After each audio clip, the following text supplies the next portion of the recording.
In this video, we're just going to discuss if our cheap, fake, imitation DeWALT drill batteries are any good.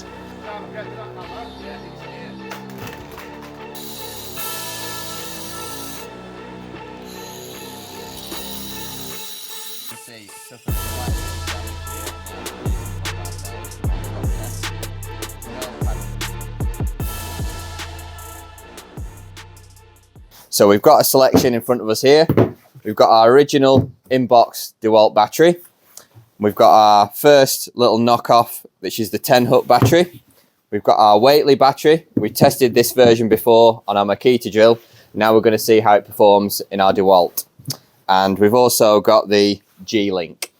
So we've got a couple of knockoffs here, as well as our original DeWALT. This is a 4 amp battery, as you can see on the box. And all these batteries that we've got are non-genuines, a 5 amp, 5 amp and 5 amp. So we're going to pit our DeWALT battery, which is only 4 amp, against our imitation 5 amps. And what we found previously was, despite these saying 5 amps on the battery casing themselves, they didn't seem to be 5 amps when we came to test them. But here today we're going to test the DeWALT ones.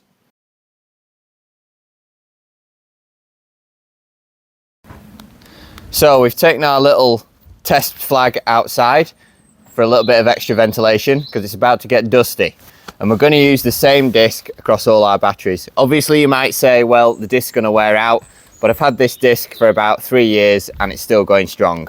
Right, let's do this. Let's go!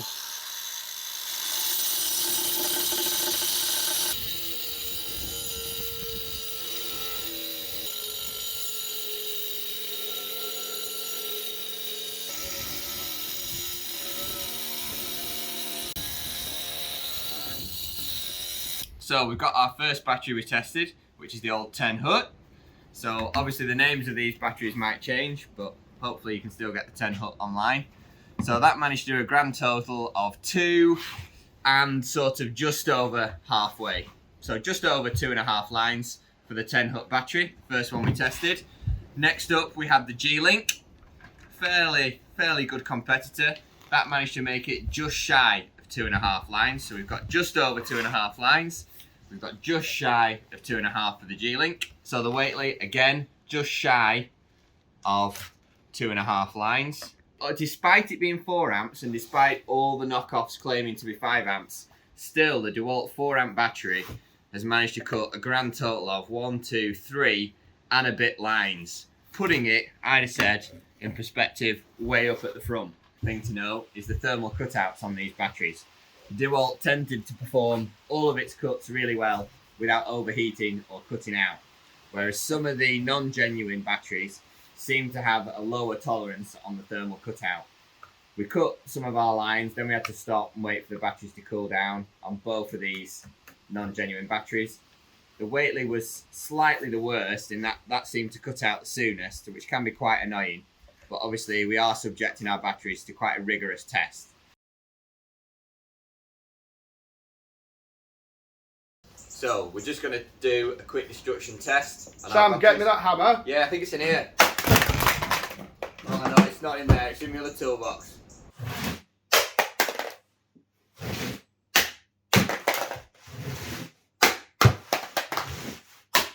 Right, you're joining me up in the rafters now. We're on top of our step ladder, and you might have positioned one of your spare batteries here and just been distracted by the site foreman walking past, and you tried to look busy and oh no! You dropped one of your batteries, and then someone shouted your name, and there's another one gone, and finally you need to move your car for the... Oh no! And it's lunchtime, and before you know it, all your batteries have gone, and you need to inspect them for damage. So we're down on the ground, down at ground level now, safe, and we're just inspecting our battery cases. The Waitley's first up for test. Still feels fairly solid, no visible cracks or any sign of damage other than few scuffs and scrapes. We're just going to try it in our DeWALT drill. Waitley passes the test. Put it on our toolbox. So this is the G-Link. Got a little bit of a rattle. Sounds like something loose in there. We've still got our battery indicator working. Still working in our drill. No obvious damage to the outer casing. However, it might have dislodged something internally with the G-Link, but it still passes the test. We've got the DeWALT. You would expect this one to be the most sound. No obvious signs of rattling. Battery indicator light still working. As you would expect, still works in the DeWALT drill.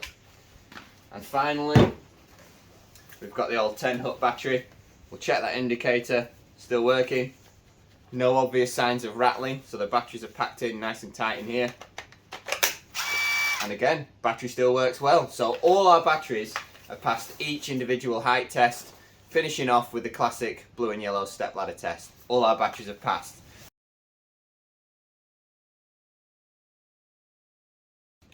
So we've cracked these batteries open to take a quick look inside. First we've got the Whately battery, and we'll just give you a quick scan around there. As you can see, it suffered a slight bit of damage here on the outer casing of one of our cells from our drop test. There's no padding on the underside of here. All this nickel plate is exposed, and the casing is a little bit weak, so we think that that's caused some of our damage to one of our cells. Next we've got the green link, the G-link. So this one has a bit of paper here to protect the ends of our cells, so that's quite a useful safety feature.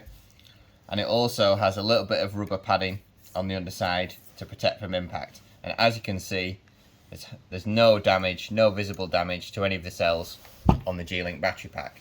But both these battery packs look very similar in design. Although they're knockoff DeWALT battery packs, it's almost as if these two could have been made in the same factory. Next, we've got the 10 hut.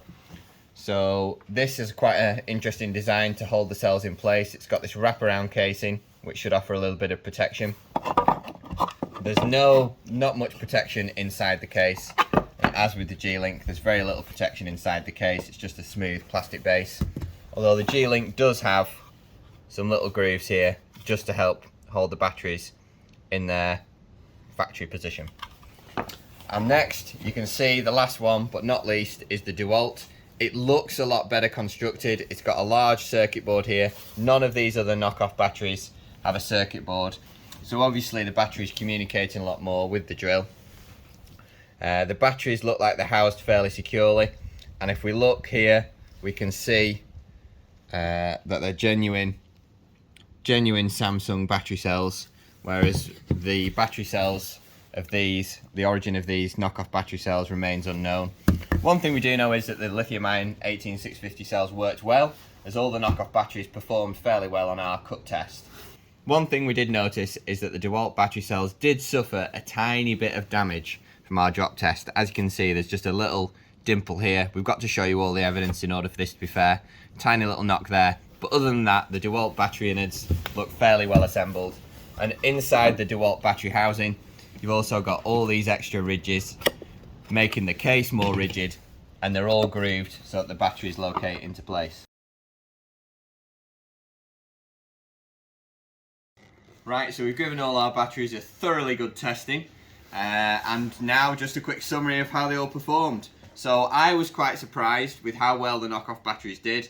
They're half the price of the regular DeWALT batteries, but they're definitely by no means half the power. They might overstate the ampage a little bit, saying that they're 5 amps, but considering that all the knockoff batteries did, well, I'm just going to group them all into one category and say that they did 2.5 lines, and the genuine DeWALT battery that's twice the price only managed to achieve really 3 lines. They're pretty equally matched in terms of performance, but the knockoff batteries are half the price. When it comes down to deciding between the knockoff batteries, I'd say that that's pretty close. When we opened them up, we found out they were all built to a similar quality. The first battery we tested, which was the 10 hut, seemed to perform slightly better in that it cut just over 2.5 lines, whereas the G-link and the Whately managed to cut just under 2.5 lines. So as I said, they're fairly comparable. All the knockoff batteries performed well. I was impressed with quite how well they did. They're not just as good as the genuine DeWALT, and that is one reason if you're using DeWALT batteries day in, day out as a professional and you want zero downtime, your DeWALT battery is more reliable. It's got that extra bit of circuitry in there, it's got that extra little bit of strength in the case, so it is a superior product. But whether it's worth twice the amount of these cheaper knockoffs is up to you. So the choice is, the only thing left untested with these batteries is the longevity. I'm used to working with genuine batteries and I know for a fact they can last years and years. What we don't know is how long our non-genuine batteries last, but on first test they're performing really well. So stay tuned and subscribe, and we might do a follow-up to see just how long our knockoff batteries will last. Thanks for watching.